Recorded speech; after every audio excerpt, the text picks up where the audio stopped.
Mondo, my brother Mike. Just want to start this off just by talking about what our take is on forgiveness. Like, Mike, what's your take on forgiving and forgetting? So I think that forgiveness for me it's a little difficult because I've gone through some stuff, where I initiated the problem, caused the problems in my relationship with my wife and with God and my kids and so forth. But forgiveness for me it's a difficult subject for me to speak on, just because I've at times have felt that I wasn't worthy of being forgiven at certain points in my life, and so that kind of kept me, kept my mind in the gutter all the time, always thinking that I wasn't, my self-worth wasn't what it needed to be, and so me just kind of like struggling with that when it actually happened, and my wife, we had some situations, in our marriage where we've argued or whatever the case may be, and she, had, issues with forgiving and moving on. It just kind of like creates this barrier between me and her where we're just constantly back and forth. Definitely feel like, with God in my life and the right people in my life as well, strong support system, that's helped me to kind of work through that. But for the most part, I think that, forgiveness for me it's an impactful word, and I struggle with that even at times today.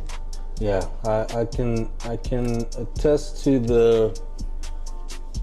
the struggle of forgiving mostly myself, in the sense that, I was the cause of a lot of the problems that I had in my previous marriage that I don't have in this second go around. I think I feel like this was an opportunity for me to make amends with myself, because I was given an opportunity. I was given grace and an opportunity to do better, to do what God intended me to do. But like everybody else, I feel like the forgetting part is what's hard for me to cross. That bridge in itself is just hard for me to cross, because I can't. Forgiveness for me, you might have messed up, I might have messed up, I'm ready to just make amends. I forgive what has happened, but I and it's not that I hold a grudge, because a lot of people think that I'm just grudgy. It's not that I hold the grudge, it's the fact that I can't allow you to come into that boundary again. For sure. Because now I've given you grace, now I've given you an opportunity to try whatever you did before a different way, so that you don't get caught up this time.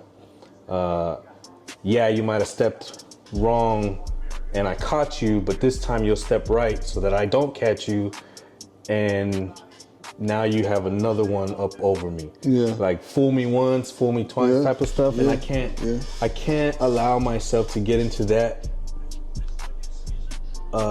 situation again, because I know the second time around, it's not going to be a forgiving situation. It's going to be a reaction for sure situation. For sure.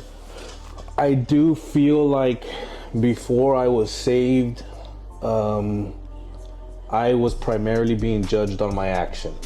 What are you doing? How are you doing it? Anybody who was looking from the outside in would pretty much just say that, oh, that's how he is. Oh, well, he's quiet because he does this, or he don't do this around him because he's like that. This time around, I'm being judged on my reaction. Oh, wow, like the way he moves. Isn't he saved? Isn't he going to church? Sure.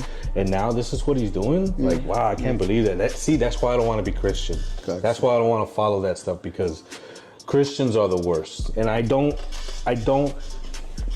think that's fair. Because now I'm not judged on my action. Now I'm not judged on my everyday stuff. Now I'm judged on well, if I do this to him, how is he going to react? Yeah. And, well, if I get upset, then, well, aren't you supposed to be like Christ? Aren't you supposed to be like a godly person now? And that's the way you're reacting? For sure. I knew he was fake. I knew he was this and that. For sure. And I have a problem with that part of forgiveness, because it doesn't matter how much grace I show somebody or how much I try to create a boundary. It's when they cross it, my reaction needs to be very mindful of how they're gonna respond to it.